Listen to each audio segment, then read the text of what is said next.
گھریلو جانور ہیں، بس اتنا ذہن نشین رکھیے۔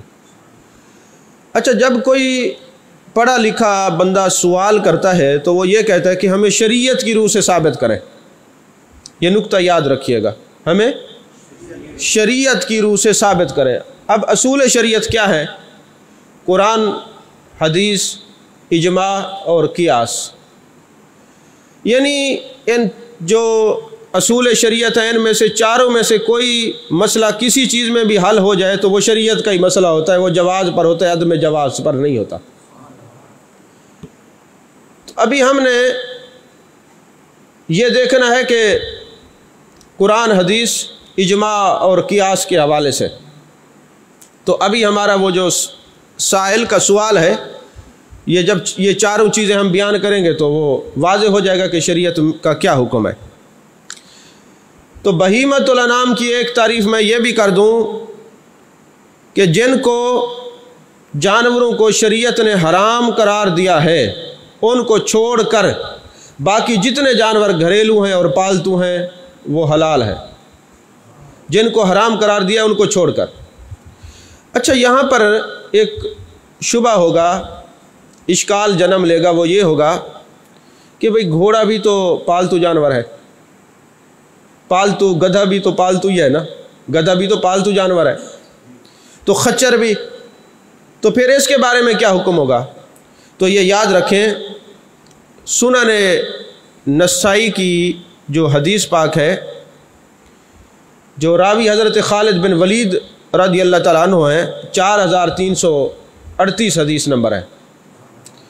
حضرت خالد بن ولید رضی اللہ تعالیٰ عنہ فرماتے ہیں کہ نبی پاک صلی اللہ علیہ وسلم نے گھوڑا، خچر، پالتو گدھے کا گوشت منع فرمایا ہے، اور اگر آپ نسائی شریف کا مطالعہ فرمائیں تو آپ کو پتہ چلے گا کہ باقاعدہ امام نسائی رحمۃ اللہ علیہ نے گھوڑے کے گوشت کے حرام ہونے کا جو ہے پورا نسائی شریف میں باب قائم فرمایا ہے۔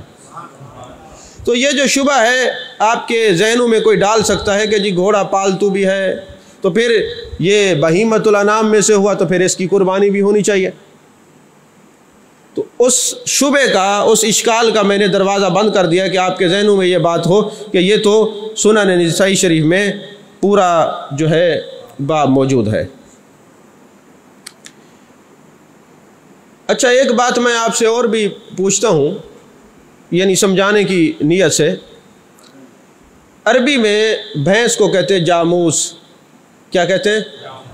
جاموس، اور گائے کو کہتے ہیں بکر۔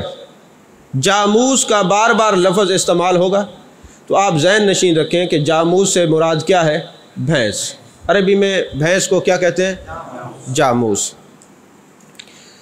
بھینس کا دودھ پیتے ہیں، بھینس کا گوشت کھاتے ہیں، تو میں آپ کو یہ سوال کرتا ہوں کہ مجھے قرآن اور حدیث سے بتائیں، قرآن پاک کی آیت پڑھیں اور حدیث بیان کریں جس میں بھینس کا گوشت کھانا حلال ہو اور دودھ پینا حلال ہو، مکھن کھانا حلال ہو اور دودھ کی، اس کی بھینس کی دودھ کی بنی ہوئی لسی پینا حلال ہو۔ صراحت کے ساتھ دکھائیں۔ نہیں دکھا سکتے؟ اچھا، جب آپ نہیں دکھا سکتے تو پھر آپ کیسے کہیں گے کہ یہ حلال ہے، اس کا دودھ بھی، اس کا گوشت بھی، اس کا مکھن بھی، اس کی لسی بھی حلال ہے؟ تو آپ یہ کہیں گے کہ جی آپ فقہا کی کتابیں اٹھائیں، تو انہوں نے، تمام فقہا نے لکھا ہے کہ جب آپ نے زکوٰۃ کا حکم لاگو کرنا ہو تو بھینس کی زکوٰۃ لینی ہو تو جو حکم زکوٰۃ گائے کا ہے وہی بھینس کا ہے، جو حکم زکوٰۃ گائے کا ہے وہی بھینس کا ہے۔ تو میں نے کہا کہ تم نے یہ نہ قرآن سے واضح دکھایا نہ حدیث سے، تو کیا؟ انہوں نے کہا ہم نے یہ قیاس کیا ہے۔ تو یا تو یہ ہمارا ادھار ہے، اعتراض کرنے والوں پر ہمیں گائے کے گوشت اور دودھ کی صراحتاً قرآن و حدیث سے دکھائیں، یا پھر مانے کہ احناف کا جو قیاس کا درجہ ہے وہ بھی برحق ہے، قیاس سے بھی ہماری جو ضرورت ہے وہ بھی شریعت پوری کر دیتی ہے۔ سمجھ میں آ رہی ہے بات؟ ماشاءاللہ آپ علماء ہیں، کافی دوست دورہ حدیث کر چکے ہیں، کافی کر رہے ہیں، علماء ہیں آپ، اس لیے میں اس آیت، یہ تمام چیزیں کھول کے بیان نہیں کر رہا تاکہ آپ لوگ سمجھ جائیں، آپ کو بات سمجھ آ جائے۔ تو اس سے یہ پتہ چلا کہ جس طرح انہوں نے قیاس کر کے گائے کی زکوٰۃ پر بھینس کی زکوٰۃ کو قیاس کر کے یہ جان لیا ہے کہ اس کا گوشت اور دودھ حلال ہے، اسی طرح جس طرح یہ گائے کی زکوٰۃ کا حکم بھینس کی زکوٰۃ پر لاگو ہوتا ہے، اسی طرح گائے کی قربانی کا حکم بھینس کی قربانی کے حکم میں لاگو ہوتا ہے۔ اچھا، دوسرے مقام پر تفسیر در منصور کے اندر سورہ الانعام کی یہ آیت ہے ثمانیۃ ازواج، اس کے تحت یہ ساری میں اس لیے نہیں کھول رہا کہ آپ کو صرف اشارے دوں گا، آپ بات کو سمجھ جائیں۔ اس کے تحت یہ لکھا ہوا ہے کہ اللہ تبارک و تعالیٰ نے یہ جو 8 جوڑے بنائے ہیں، جیسے بکرا بکری، اونٹ اونٹنی، دمبا دمبی، گائے بیل، تو یہ جو 8 جوڑے ہیں ان میں سے ان کی تشریح میں امام جلال الدین سیوطی رحمۃ اللہ علیہ، جن کو جاگتے ہوئے 75 مرتبہ میرے آقا علیہ الصلوۃ والسلام کی زیارت نصیب ہوئی، ان کی تفسیر ہے تفسیر در منصور، اس کی جلد نمبر 3 ہے، صفحہ نمبر 371 ہے، اور تفسیر ابن ابی حاتم جلد نمبر 5 ہے اور صفحہ نمبر 1403 ہے۔ اس میں لکھتے ہیں کہ حضرت لیث بن ابی سلیم سے روایت ہے کہ نبی کریم صلی اللہ علیہ وسلم، حضرت لیث بن ابی سلیم فرماتے ہیں کہ بھینس اور بختی اونٹ کا جو حکم ہے وہ 8 ازواج میں شامل ہے، یعنی وہ جو 8 جوڑے ہیں، 8 جوڑوں میں آپ بھیڑ کی قربانی کرتے ہیں؟ ان 8 جوڑوں میں بھیڑ کا ذکر تو نہیں ہے، تو کیسے آپ بھیڑ کو لے آئے؟ جس طرح ان 8 میں بھیڑ شامل ہو گئی اور اس کی قربانی جائز ہو گئی، اسی طرح بھینس بھی شامل ہے، اس کی قربانی جائز ہے۔ سمجھ میں آ رہی ہے؟ تو یہ حضرت امام جلال الدین سیوطی 911 ہجری میں آپ کا سن وصال ہے، یہ آج کے نہیں ہیں۔ کوئی یہ کہے کہ انہوں نے ابھی بھینس کی قربانی آج سے شروع ہوئی ہے، تو 900 سال پہلے بھی دیکھیں۔ ابھی تو ہم آگے تحقیق کریں گے نا کہ محدثین اور صحابہ کا اور وہ کیا عمل ہے۔ تو ابھی 8 ازواج کے تحت میں نے 2 مفسرین کی آراء پیش کی ہیں، ابھی میں نے تفسیر ابن کثیر کو نہیں لیا، تفسیر ساوی کو نہیں لیا، تفسیر جلالین کو نہیں لیا، یہ سارے نشانات لگا کے ہم نے رکھے ہوئے ہیں، چونکہ وقت مختصر ہے اس لیے یہ 2 کا میں نے اشارہ دیا ہے۔ اور اسی کے تحت مشہور محدث امام نووی، ان کی کتاب المجموع جلد نمبر 8 ہے، صفحہ نمبر 393 ہے، 393 میں وہ لکھتے ہیں کہ بھینس بھی الانعام میں شامل ہے، جب شامل ہے تو اس کی قربانی بھی جائز ہے۔ اب وہ کہیں گے جی مفسرین کی آراء پیش کر دیں، لیکن کوئی حدیث پیش ہو جاتی تو چلیں، اور تسلی ہو جاتی تو لیجئے حدیث پیش کر دیتے۔ یہ مسند فردوس ہے، جلد نمبر 2 صفحہ نمبر 121، اور حدیث نمبر ہے 2650، 2650۔ راوی کون ہے؟ حضرت علی کرم اللہ وجہ الکریم ہے۔ آپ فرماتے ہیں کہ نبی پاک صلی اللہ علیہ وسلم نے فرمایا الجاموس تجزی عن 7 فی الادیہ، کہ بھینس کی قربانی کے حصے بھی 7 ہوں گے۔ اچھا، ایک اور علمی بات ہے، حدیث میں ایک ہوتی ہے حدیث قولی، فعلی اور تقریری۔ جو محبوب علیہ الصلوۃ والسلام فرمائیں وہ حدیث قولی، جو کام کریں وہ حدیث قولی، اور جو آپ کے سامنے کوئی کام ہو اور آپ خاموش ہوں وہ حدیث تقریری۔ تو علماء اس بات کو جانتے ہیں کہ اس حدیث کا اطلاق کس کس پر ہوگا، کہ اگر کوئی بندہ حدیث پر یہ دیکھنا چاہے کہ کون کون سی یہ حدیث کا اطلاق کس پر ہوتا ہے، سب سے پہلے محبوب علیہ الصلوۃ والسلام کا قول، فعل، تقریر، یہ بھی حدیث، صحابی کا قول، فعل اور تقریر، یہ بھی حدیث، تابعی کا قول، فعل اور تقریر، یہ بھی حدیث۔ تو میں آپ سے پوچھتا ہوں، یہ علمی بات ہے ایک، کہ حضرت امام اعظم ابو حنیفہ رحمۃ اللہ علیہ نے جو مسائل مستنبط کیا، حضرت امام اعظم کیا ہیں؟ تابعی ہیں، تو آپ کے قول کی کیا حیثیت ہے؟ تو ان باتوں کو ذہن نشین رکھا کریں، یہ معلوماتی چیزیں ہوتی ہیں۔ تو مسند فردوس حدیث نمبر 2650 جلد نمبر 2 صفحہ نمبر 121، حضرت علی نے فرمایا، میرے آقا کریم صلی اللہ علیہ وسلم ارشاد فرماتے ہیں الجاموس تجزی عن 7 فی الادیہ، کہ جب بھینس کی قربانی ہوگی تو کتنے حصے ہوں گے؟ 7 ہوں گے۔ ویسے تو اتنا ہی کافی تھا، تحقیق اتنا ہی کافی تھی، لیکن پھر بھی آگے چلتے ہیں۔ حضرت خواجہ حسن بصری رحمۃ اللہ علیہ جن کا سن وصال 110 ہجری ہے، اور یہ مصنف ابن ابی شیبہ حدیث نمبر 1848۔ ابن شیبہ حضرت امام بخاری رحمۃ اللہ علیہ کے استاد ہیں، ان کی یہ کتاب ہے مصنف ابن ابی شیبہ۔ حضرت حسن بصری حضرت مولا کائنات حضرت علی کرم اللہ وجہ الکریم کے شاگرد خاص ہیں، ان کو گھٹی بھی آپ نے لگائی تھی۔ تو وہ فرماتے ہیں الجاموس بمنزلۃ البقر، یہ جو بھینس ہے یہ اس کا حکم جو ہے وہ گائے کا حکم ہے۔ اسی طرح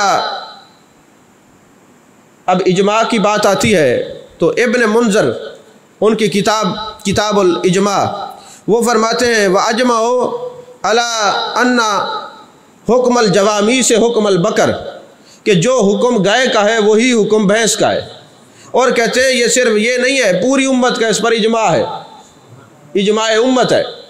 اسی طرح موطا امام مالک، حضرت امام مالک جو ہے یہ نقل فرماتے الجوامیس والبقر سواء، یعنی گائے اور بھینس کا حکم برابر کا ہے، گائے اور بھینس برابر ہے، یہ امام مالک نے لکھا ہے۔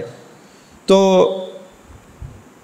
زکوٰۃ کے حوالے سے میں نے یہ بات کر دی کہ جو حکم گائے کا ہے زکوٰۃ کا ہے وہی حکم بھینس کا ہے۔ اس کے بعد مصنف عبد الرزاق جن کی وفات 161 ہجری میں ہے، یہ حضرت امام بخاری کے استادوں میں، دادا استادوں میں ان کا شمار ہوتا ہے، ان کے اساتذہ میں سے ہیں۔ تو حدیث نمبر ہے 6881، وہ فرماتے ہیں توسب الجوامیس مع البقر، بھینس کو گائے میں ہی شمار کیا جائے گا۔ یہ تو کہتے ہیں ایک بھی حوالہ نہیں ہے، یہ مصنف ابن ابی شیبہ کا حوالہ دیا، مصنف عبد الرزاق کا یہ حوالہ ہے۔ اس کے بعد آتے ہیں اہل حدیث کے بڑے بزرگ، بڑے پیشوا جن کو ابن تیمیہ کہتے ہیں۔ ابن تیمیہ کا مجموع الفتاوی ابن تیمیہ جلد نمبر 25 صفحہ نمبر 21 پر وہ لکھتے ہیں الجوامیس بمنزلۃ البقر۔ سمجھ میں آ رہی ہے بات کہ نہیں آ رہی؟ اسی طرح کتاب المبسوط امام سرخسی وہ جلد نمبر 2 صفحہ نمبر 183 پہ لکھتے ہیں البقر مع الجاموس بمنزلۃ البقر، یعنی گائے کا اور بھینس کا کوئی حکم جدا جدا نہیں ہے، جو گائے کا حکم ہے وہی بھینس کا ہے۔ حضرت امام اعظم ابو حنیفہ کی رائے بھی یہی ہے، اور قاضی ابو یوسف جو آپ کے شاگرد ہیں ان کی بھی جو رائے ہے وہ بھی یہی رائے ہے۔ یہ تو ہو گیا۔ ہاں اسی طرح ہدایہ شریف آپ پڑھتے ہیں تو ہدایہ شریف میں صاحب ہدایہ لکھتے ہیں وَيَدْخُلُ فِي الْبَقَرِ الْجَامُوسُ لِأَنَّهُ مِنْ جِنْسِهِ، ہدایہ شریف کی یہ عبارت ہے، جلد نمبر 4 ہے صفحہ نمبر 403 کہ گائے بھینس میں شامل ہے کیونکہ اسی کی جنس میں سے آئے۔ اس کو ایسے سمجھ لیں اس کا رنگ کالا ہے، یہ بھینس ہو گئی وہ گائے ہے، حکم ایک ہی ہے۔ اسی طرح سعودی عرب کے امام ماضی قریب میں ابھی فوت ہوئے ہیں جن کا نام شیخ محمد صالح العثیمین ہے، ان کی کتاب الشرع المجمع اس کی جلد نمبر 6 ہے اور صفحہ نمبر 15، اس پر بھی وہ لکھتے ہیں کہ جو بھینس کا حکم ہے وہ گائے کا حکم ہے۔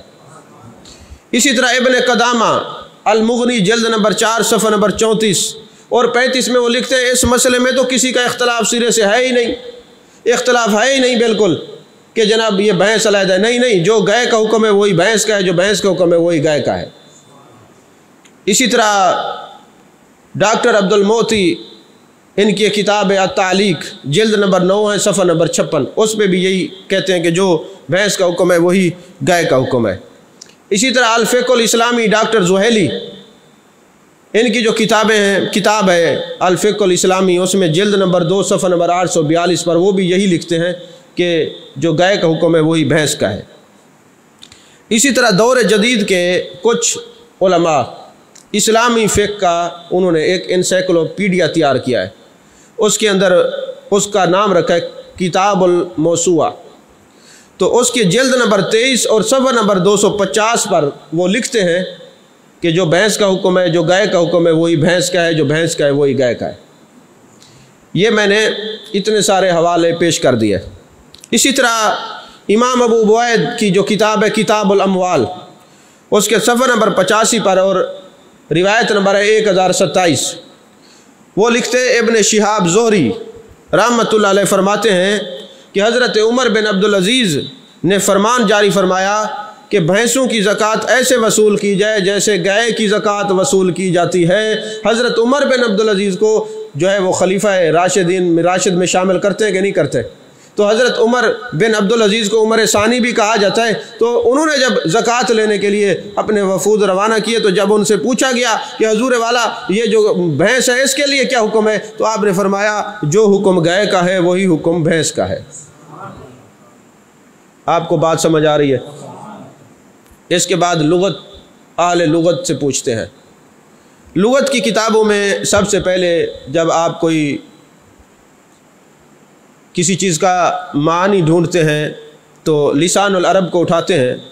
اس کے جو مصنف ہیں علامہ جمال الدین ابو الفضل محمد بن مکرم ابن المنظور افریقی، یہ ابن منظور افریقی کی جو کتاب ہے لسان العرب، وہ کہتے ہیں الجاموس نوع من البقر، یہ جو بھینس ہے یہ گائے کی ایک قسم ہے۔ اور یہی بات لغت کی کتاب کے میں جو مجد الدین فیروز آبادی ہے جن کی کتاب القاموس ہے وہ بھی یہی لکھتے ہیں۔ اسی طرح جتنے لغت کے ائمہ ہیں سب نے یہی لکھا ہے۔ تاج العروس کتنا ضخیم کتاب ہے، تو اس کی جلد نمبر 4 اور صفحہ نمبر 123 پہ صاحب تاج العروس نے بھی یہی لکھا کہ الجاموس نوع من البقر، کہ یہ جو بھینس ہے یہ گائے کی ایک قسم ہے۔ اسی طرح معجم الوسیط نے بھی اسی طرح جو ہے یہ نقل فرمایا ہے۔ اس کے علاوہ جناب والا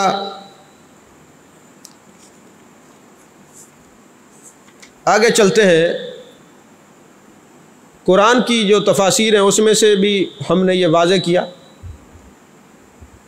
کتب حدیث سے بھی یہ بات واضح کی، اجماع سے بھی اور فقہا کے قیاس سے بھی یہ ساری باتیں ثابت ہو گئیں۔ اب ہم آتے ہیں علماء اہل حدیث غیر مقلدین کے فتاوی جات کی طرف۔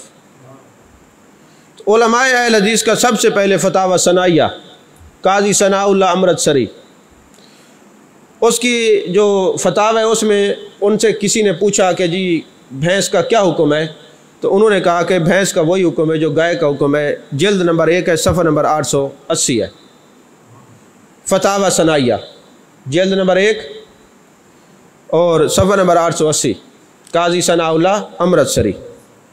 اسی طرح ان کے مشہور عالم ہیں غیر مقلدین کے عبید اللہ رحمانی، انہوں نے مرآت شرح مشکات لکھی ہے، اس کی جلد نمبر 5 ہے، صفحہ نمبر 81 پر وہ یہی بات لکھتے ہیں کہ بھینس کی قربانی بلا شک و شبہ جائز ہے، کر سکتے ہیں۔ اسی طرح فتاوی علماء اہل حدیث۔ اچھا، کمال کی بات یہ ہے کہ فتاوی علماء اہل حدیث میں جلد نمبر 13 ہے اور صفحہ نمبر 71-74 ہے، اور مولوی علی محمد اس کا نام ہے جس نے یہ فتویٰ مرتب کیا ہے، یہ فتاوی جات جس نے لکھی ہے، انہوں نے حضرت حسن بصری کا قول جو ہے نقل کیا ہے کہ جو مصنف ابن ابی شیبہ والا قول ہے نا، تو وہی حضرت خواجہ حسن بصری والا انہوں نے قول لکھا ہے الجاموس بمنزلۃ البقر۔ یہ لکھنے کے بعد وہ کہتے ہیں بھینس کی قربانی جائز ہے، اور حسن بصری کے قول کو لکھتے ہیں اور کہتے ہیں حدیث حسن ہے۔ سمجھ میں آ رہی ہے بات؟ اسی طرح ایک کتاب ہے بھینس کی قربانی کا تحقیقی جائزہ، لکھنے والے حافظ نعیم الحق ملتانی ہیں، تو وہ اپنی کتاب کے صفحہ نمبر 203 پہ تقریباً اپنے علماء اہل حدیث کے 15 علماء کے نام لکھتے ہیں، اور ان کے نام جن میں بڑے بڑے لوگوں کا نام شامل ہے، قاضی ثناء اللہ کا ہے، اس کے علاوہ ان کے مولانا عصری صاحب کا ہے، اور باقی جتنے ان کے علماء کافی تقریباً 15 علماء میں نے گنتی کی ہیں، 15 علماء کے نام ہیں۔ انہوں نے کہا ان سب کے نزدیک، ہمارے اکابرین کے نزدیک بھینس کی قربانی جائز ہے، کسی کو اس پر کوئی اعتراض نہیں۔ اسی طرح جو ان کے بڑے علماء ہیں، جو علماء ہیں صحیح معنی میں، انہوں نے سب نے لکھا ہے کہ قربانی بھینس کی قربانی جائز ہے۔ اب لوگ بات کرتے رہیں یا اعتراضات کرتے رہیں، ان کی مرضی ہے۔ اصل میں نا حیرانگی یہ ہوتی ہے، یہ اعتراض کرتے ہیں بیٹھ جاتے ہیں، آپ لوگ شکوک و شبہات کا شکار ہو جاتے ہیں، پھر ہر طرف سے کالے آنے شروع ہو جاتے ہیں، جی دیکھیں جی یہ تحقیق پیش کریں جی یہ کہاں لکھا ہے۔ تو میں نے آپ سے عرض کی چونکہ وقت مختصر ہے، آپ لوگوں نے نمازیں بھی پڑھانی ہیں، تو اس لیے میں نے مختصر جتنا عرض کر دیا ہے، آپ کے ذہنوں میں یہ بات سمجھ آ گئی ہوگی۔ آپ بہیمۃ الانعام اور وہ 8 جوڑے اور یہ ان ساری چیزوں کو سورہ حج کی آیت نمبر 24 اور 34 اور یہ پوری سورہ حج کو آپ مطالعہ کریں تو آپ کو یہ بہیمۃ الانعام کے بارے میں صحیح پتہ چل جائے گا کہ یہ کون کون سے جانور ہیں۔ اس کی میں نے شروع میں جو تشریح کر دیا، اگر آپ ذہن نشین کر لیں گے تو آپ کو اس قربانی کے بھینس کی قربانی کے تحقیقی مسئلے پر تحقیق مکمل ہو گئی۔ آپ کبھی کسی کو جواب دینے سے قاصر نہیں رہیں گے، آپ فی الفور جواب دے سکیں گے کہ بھینس کی قربانی بلا شک و شبہ جائز ہے۔ اور اب بھینس کی قربانی پر جو ہم نے تحقیق کے بعد میں کوئی کھڑا ہو جائے جی کٹے کا نام نہیں لیا، کٹا بھی اسی کی جنس سے ہوتا ہے، یہ کٹا بھینس سے ہی پیدا ہوتا ہے اگر آپ کے علم میں ہو تو اسی کی نوع اور جنس سے ہے، تو اس لیے جو بھینس کا حکم ہے وہی کٹے کا حکم ہے، یہ کوئی علیحدہ نہیں ہے۔ تو اسی طرح ان کے حافظ محمد صاحب ہیں گوندلوی ہیں، ان کا ایک رسالہ ہے الاعتصام، اس میں وہ لکھتے ہیں بھینس جو ہے وہ گائے میں شامل ہے، اس کی قربانی جائز ہے۔ اسی طرح ان کے ایک مولانا صاحب ہیں زبیر علی زائی اہل حدیثوں کے، ان کے فتاوی کتاب جلد نمبر 2 ہے، صفحہ نمبر 181 ہے، تو انہوں نے بھی بھینس کی قربانی کو جائز لکھا ہے۔ تو قرآن و حدیث، اجماع، قیاس اور فقہا کی آراء، بالخصوص علماء حدیث کی آراء آپ کے سامنے رکھی ہیں۔ آپ کو یہ معلوم ہو گیا ہے کہ بھینس کی قربانی پر اس امت میں سے صدیوں سے کسی کو اعتراض نہیں تھا، لوگ قربانی کیا کرتے تھے، اب لوگوں نے اس پر اعتراضات قائم کیے ہیں۔ تو اللہ تبارک و تعالیٰ کی عطا اور توفیق سے ہم نے اس پر جو تحقیق کی ہے مختصر مگر جامع آپ کے سامنے رکھی ہے۔ کسی کو زیادہ ضرورت ہو تو یہ 3-4 گھنٹے کے نوٹس ہیں، وہ لے سکتے ہیں، لیکن آپ یہ بتائیں آپ کو یہ مسئلہ سمجھ آ گیا ہے؟ تو اس مسئلے پر کسی کا کوئی اعتراض ہو تو سوال کر سکتا ہے۔